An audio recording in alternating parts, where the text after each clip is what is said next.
도레미파솔라시도 미로처럼 내 맘 넘어가는 중이야 도레미파솔라시도 돌이표인가봐 계속 너만 찾아 Baby we can be la la la la la la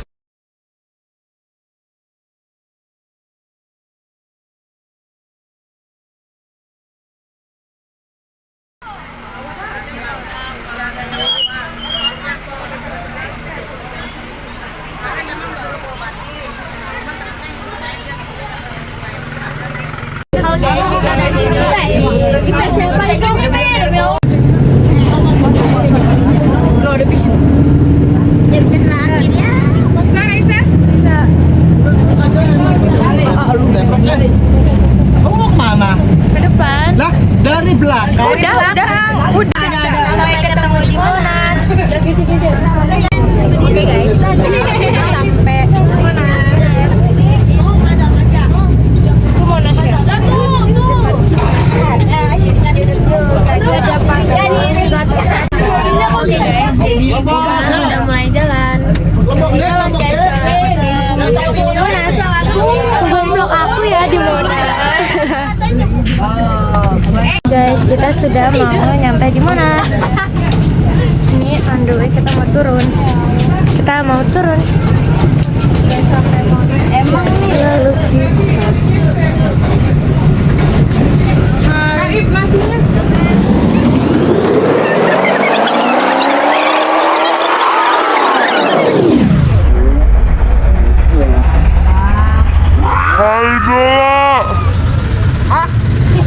Alvin, Mau minum susu. Nah, niap di sini kita sudah sampai Monas ya, guys ya. ini dia guys Monasnya. Oke guys, kita sudah sampai Monas. Monasnya ada di belakang kita. Wah, gede banget nih guys. Sejari aku. Oke guys, kita udah sampai Monas. Masuk aja, dek. Rumah belum jadi dan belum siap kalau kayak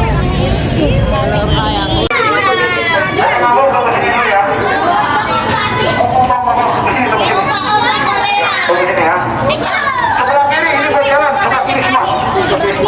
Kondisinya mana? Lenteng abang tunggu sini. Tunggu semua, jangan masuk dulu,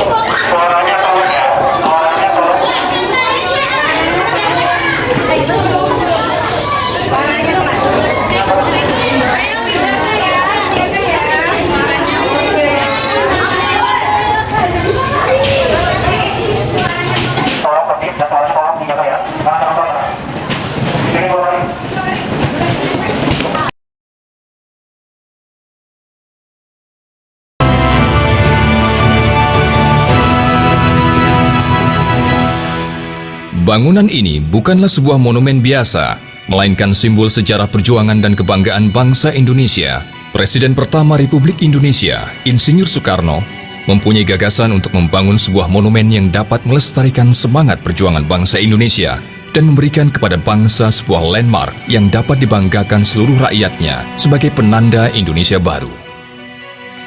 Kemudian dipilihlah rancangan dari arsitek Sudarsono. Rancangannya terinspirasi dari peristiwa proklamasi kemerdekaan Indonesia serta mengangkat angka-angka yang berhubungan dengan momen monumental tersebut, yaitu angka 17, 8, 45. Sosok Tugu diilhami oleh rancangan alu, lumpang atau alat penumpuk padi yang ditancapkan pada dasarnya, yang digelar di atas tanah yang ditinggikan atau disebut dampar. Karya arsitek Sudarsono tersebut mengalami perubahan rancangan yang merupakan tambahan dari Presiden Soekarno sendiri, yang juga seorang insinyur arsitek. Api kemerdekaan terbuat dari perunggu seberat 14,5 ton dengan diameter dasar 6 meter, serta tinggi 14 meter. Api ini terdiri atas 77 bagian yang disambungkan, sehingga dapat dikatakan bahwa Presiden Soekarno telah berperan sebagai arsitek bagi Tugu Nasional. Penambahan api kemerdekaan pada puncak Tugu merupakan simbol pencapaian perjuangan bangsa Indonesia yang mengangkasa dan tidak kunjung padam. Pembangunan dilanjutkan pada masa Presiden Soeharto. Pada tahun 1969, sosok api kemerdekaan dilapisi oleh emas seberat 32 kg.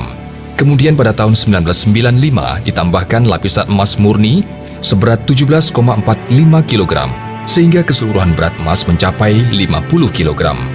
Monumen nasional ini akhirnya dibuka untuk umum pada tanggal 12 Juli 1975. Untuk mengenang kembali sejarah Indonesia, dibuatlah 48 kotak plus 3 kotak di tengah ruangan, sehingga jadi 51 kotak diorama yang dirancang secara komunikatif melalui visualisasi yang menarik. Gerbang Kalamakara di sebelah barat ruang kemerdekaan merupakan ruang bagi bendera pusaka dan rekaman suara Presiden Soekarno mengulang kembali pembacaan teks proklamasi. Ruang kemerdekaan juga memamerkan atribut kemerdekaan lainnya, seperti wilayah kepulauan RI, bendera pusaka Sang Saka merah putih, hingga patung Garuda Pancasila.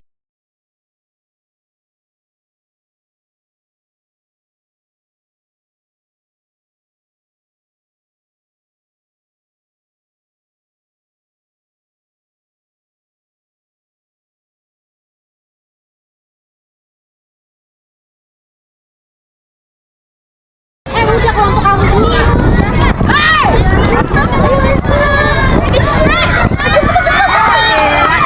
Tasya.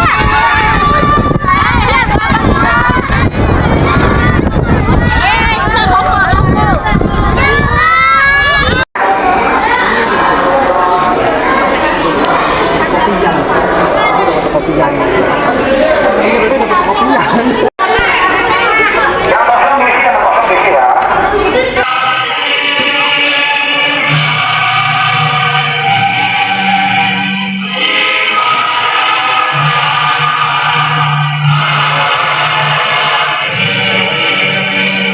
Proklamasi kami bangsa Indonesia telah menyatakan kemerdekaan Indonesia.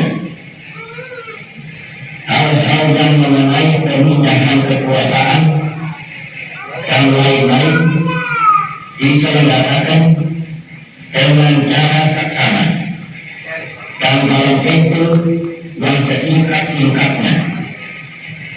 Jakarta, 17 Agustus 1945.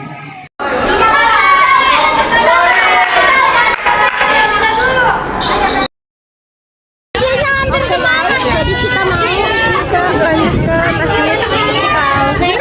Guys, kita udah sampai di Masjid Istiqlal. Kita mau jalan.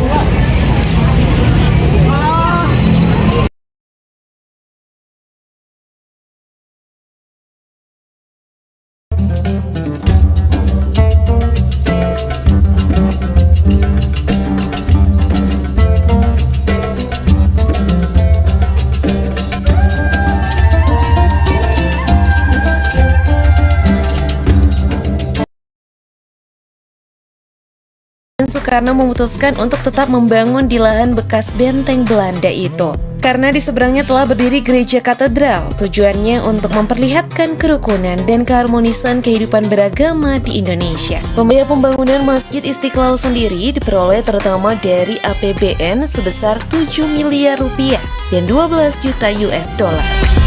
17 tahun kemudian, Masjid Istiqlal selesai dibangun. Dimulai pada tanggal 24 Agustus 1961 dan diresmikannya penggunaannya oleh Presiden Soeharto pada tanggal 22 Februari 1978. Tadi sudah diperkenalkan ya sama Bapak.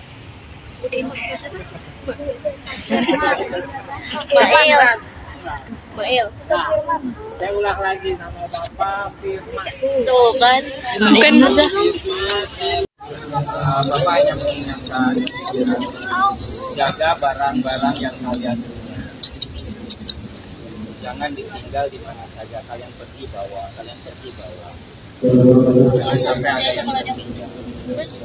Barang bawaan kalian, tanggung jawab kalian. setelah berdiskusi, alhamdulillah muncullah nama masjid. Namanya Yayasan Masjid Istiqlal.